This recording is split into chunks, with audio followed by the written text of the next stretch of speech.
Hi, my dear lovely birds and blossoms. 9th class Hindi गद्य खंडलो 4th lesson वैज्ञानिक चेतना के वाहक चंद्रशेखर వెంకటరామన్లో క్వశ్చన్ అండ్ ఆన్సర్స్ ప్రొనౌన్సియేషన్ నేర్చుకుందాం. First short question and answers. College के दिनों में रामन की दिल इच्छा क्या थी? So at the time of studying in the college Raman देनि మీద ఎక్కువగా ఇంట్రెస్ట్ చూపించేవారు. कॉलेज के दिनों में रामन की दिल इच्छा यह थी कि वे एक नए नए वैज्ञानिक प्रयोग करें और अपने सारे जीवन शोध कार्य को ही समर्पित कर दे. సో ఆయన కాలేజ్ డేస్లో ఉన్నప్పటి నుంచే న్యూ ఇన్వెన్షన్స్ అనేవి చేయాలని ఎప్పటి నుంచో తహతహలాడుతూ ఉండేవారనమాట. Second question.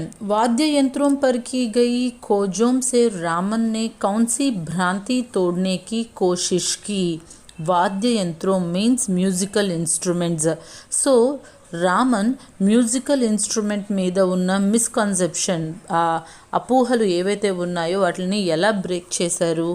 वाद्य यंत्रों पर की गई खोजों से रामन ने यह भ्रांति तोड़ने की कोशिश की कि भारतीय वाद्य यंत्रों विदेशी वाद्य यंत्रों की तुलना से घटिया है.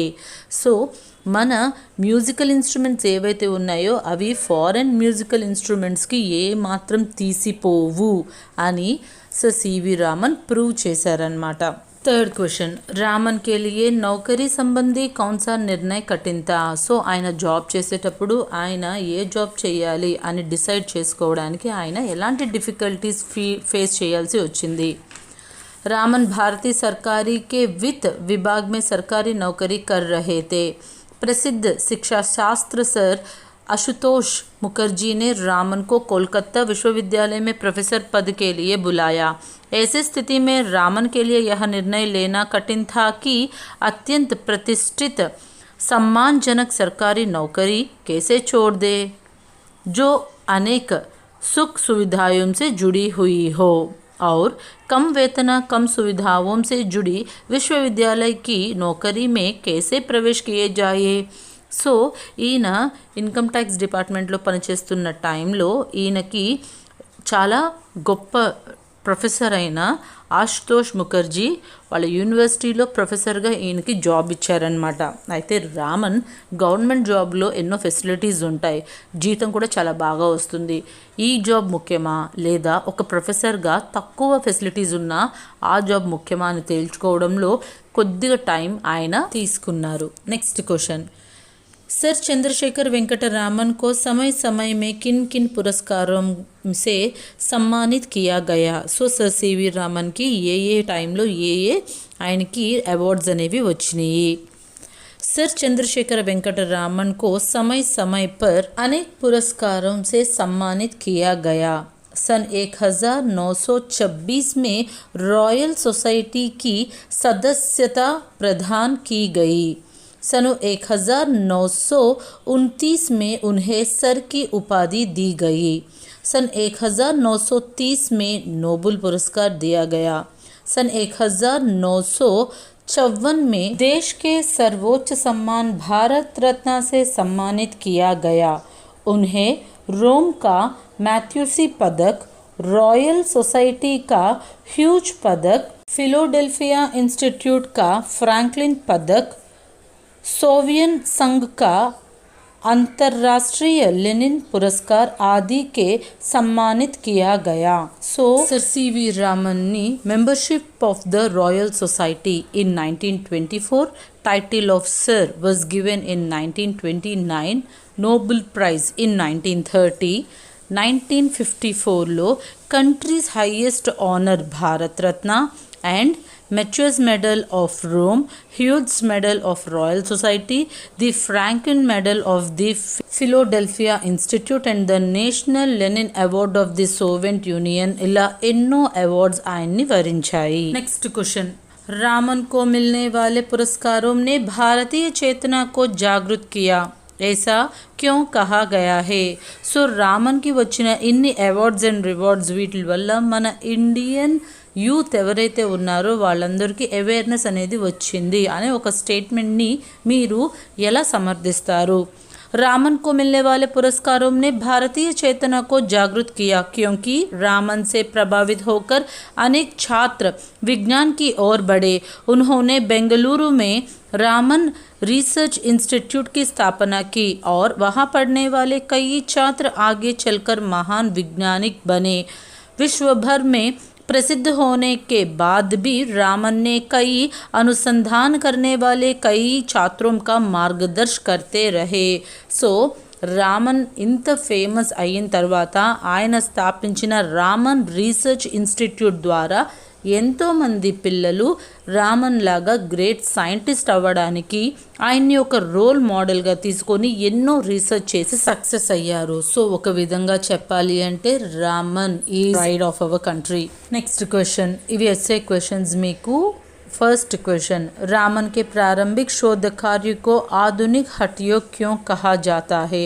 సో రామన్స్ యొక్క ఎర్లీ టైం రీసెర్చెస్ని మోడ్రన్ హఠయోగ్ అని ఎందుకు అనేవారు? ఇంతకీ హఠయోగ్ అంటే ఏంటి? ఇది యోగాలో ఒక branch of yoga that uses physical techniques to try to preserve the vital channel of force or energy. మనలో ఉండే ఇనిషియల్ ఎనర్జీని బయటకు తీసుకొచ్చి దాన్ని ప్రిజర్వ్ చేయడం, దాన్ని సరిగ్గా ఎట్లా యూటిలైజ్ చేసుకోవాలి అనేది చెప్పేదే హఠయోగా అన్నమాట. సో అలాంటి హఠయోగాతో రామన్ ఇనిషియల్ రీసెర్చ్ వర్క్ని ఎందుకు కంపేర్ చేశారు? रामन के प्रारंभिक शोध कार्यों को आधुनिक हठयोग इसलिए कहा गया है क्योंकि उस समय रामन सरकारी नौकरी में थे, फिर भी वे Indian institution for the cultivation of science प्रयोगशाला जाकर वहाँ के कम साधनों और उपकरणों से प्रयोग करते रहते थे. वे एक दफ्तर में कड़ी मेहनत के बाद साधारण प्रयोगशाला में पहुंचकर घंटों देर रात तक शोध कार्य करते रहते थे. विज्ञान विषय में शोध कार्य में लगन के कारण रामन के प्रारंभिक शोध कार्य को आधुनिक हठयोग कहा जाता है. సో రామన్స్ ఎర్లీ రీసెర్చ్ వర్క్స్ని మోడ్రన్ హఠయోగ్ అని ఎందుకు అనేవారంటే, గవర్నమెంట్ సర్వీసెస్లో జాబ్ చేస్తూ కూడా లేట్ నైట్స్ అయినా సరే Raman Indian association for the cultivation of science ల్యాబొరేటరీలో చాలా లిమిటెడ్ సోర్సెస్ అండ్ ఎక్విప్మెంట్స్తో తన రీసెర్చ్ని కంటిన్యూ చేసేవారు. చాలా హార్డ్ వర్క్, లేట్ నైట్స్ ఇలా తన రీసెర్చ్ని సాధించారు. Due to this dedication in research in science, Raman's initial research work is called modern Hathayoga. Raman की खोज, रामन प्रभाव क्या है स्पष्ट कीजिए. So Raman's discovery, Raman effect గురించి ఎక్స్ప్లెయిన్ చేయండి. चंद्रशेखर वेंकट रामन के द्वारा की गई खोज को रामन प्रभाव के नाम से जाना जाता है. उन्होंने अनेक ठोस और तरल पदार्थों पर प्रकाश की किरणों के प्रभाव का अध्ययन किया. ठोस और तरल पदार्थों पर किरण को प्रसारित करने पर उस किरण का रंग बदल जाता है.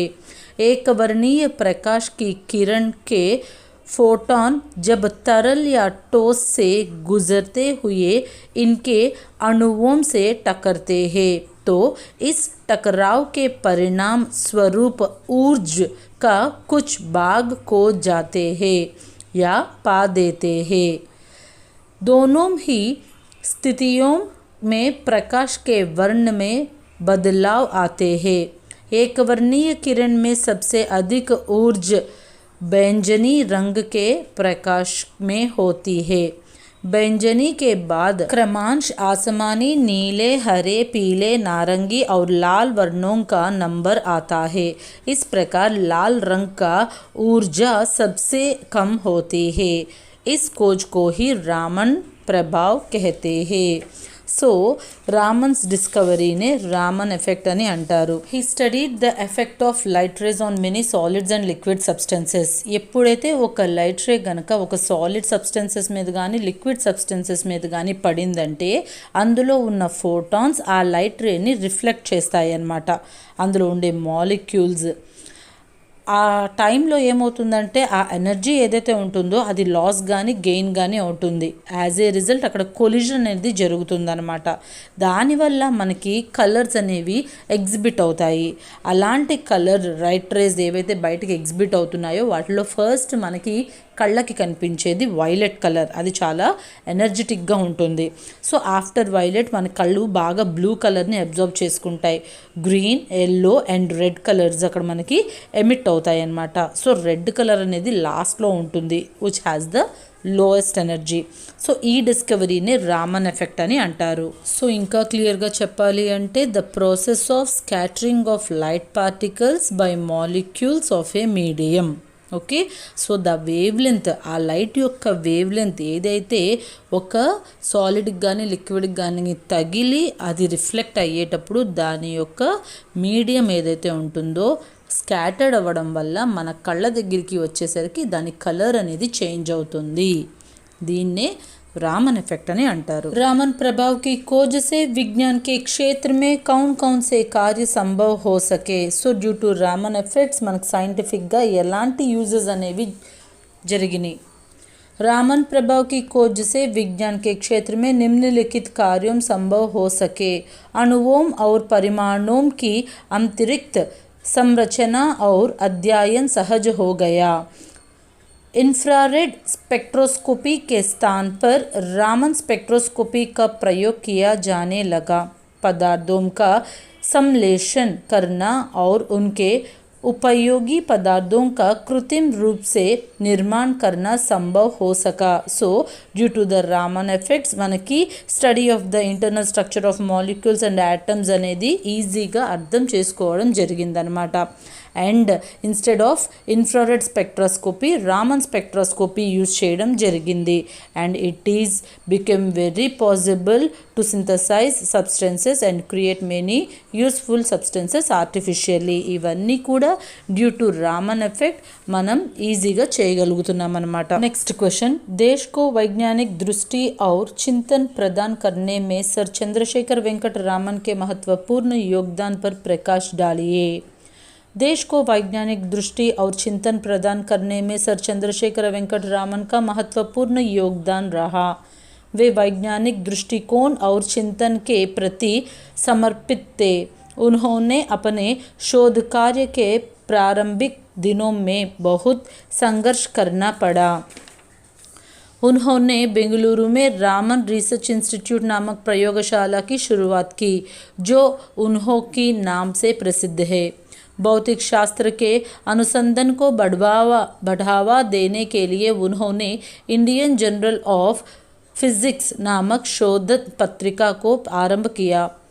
वाद्य यंत्रों पर शोध करके भारतीय वाद्यों को पाश्चात्य वाद्यों यंत्रों से श्रेष्ठ सिद्ध किया. रामन प्रभाव के बारे में शोध किया. So he was dedicated to scientific approach and thinking. In the early days of research చాలా స్ట్రగుల్ అయ్యారు. బెంగళూరులో రామన్ రీసెర్చ్ ఇన్స్టిట్యూట్ని స్టార్ట్ చేశారు. And he started Indian journal of physics to promote research in physics. Indian musical instrument western musical instruments కన్నా ఎంతో గొప్పవని నిరూపించారు. And the great discovery of Raman effect ఆయన మనకి అందించిన ఒక వరం. Next question, sir Chandrasekhar Venkat Raman के जीवन से प्राप्त होने वाले संदेश को अपने शब्दों में लिखिए. रामन के जीवन में हमें निम्नलिखित संदेश प्राप्त होते हैं. सुविधाओं की कमी रहने पर भी हमें अपने लक्ष्य से नहीं भटकना चाहिए. अपने हित से ऊपर देश का हित रखना चलना चाहिए. आसपास घट रही घटनाओं को वैज्ञानिक दृष्टिकोण से देखना चाहिए. सफलता के ऊंच शिक्षा पर पहुंचकर भी अपने संस्कृति को नहीं भूलना चाहिए. So sir Chandrasekhara Venkata Raman life నుంచి మనం నేర్చుకున్న లెసన్స్ ఏంటి అంటే మనం ఎప్పుడూ కూడా మన గోల్ నుంచి డీవియేట్ అవ్వకూడదు. ఎన్నో డీవియేషన్స్ వస్తూ ఉంటాయి, అయినా సరే మనం గోల్ మీదే కాన్సన్ట్రేట్ చేసి ఉండాలన్నమాట. అండ్ లైఫ్లో సక్సెస్ అయిన తర్వాత మన దేశాన్ని ఎప్పుడు మర్చిపోకూడదు. మన దేశానికి ఎంత చేతనైనంత వీలుగా మనం దాన్ని అప్లిఫ్ట్ చేస్తూ ఉండాలి. దాని యొక్క గౌరవాన్ని ఎక్కడ మనం తగ్గించకూడదు, మన సంస్కృతి సంప్రదాయాలని తగ్గించకూడదు. ఏ దేశంలో ఉన్నా సరే మన దేశం యొక్క గొప్పతనాన్ని పేరుని నిలబెట్టాలి. అండ్ మన చుట్టూతా ఉన్న ప్రతి ఒక్క థింగ్లో కూడా మనం ఫిజిక్స్ సైన్స్ అనేది మనం చూడొచ్చు. సో మనకి అలాంటి విజన్ ఉండాలి అని చెప్పి ఈ లెసన్ ద్వారా సర్ వెంకటరామన్ యొక్క లైఫ్ ద్వారా మనం ఇన్స్పైర్ అవ్వచ్చు. I hope you understand this lesson. Thanks for watching.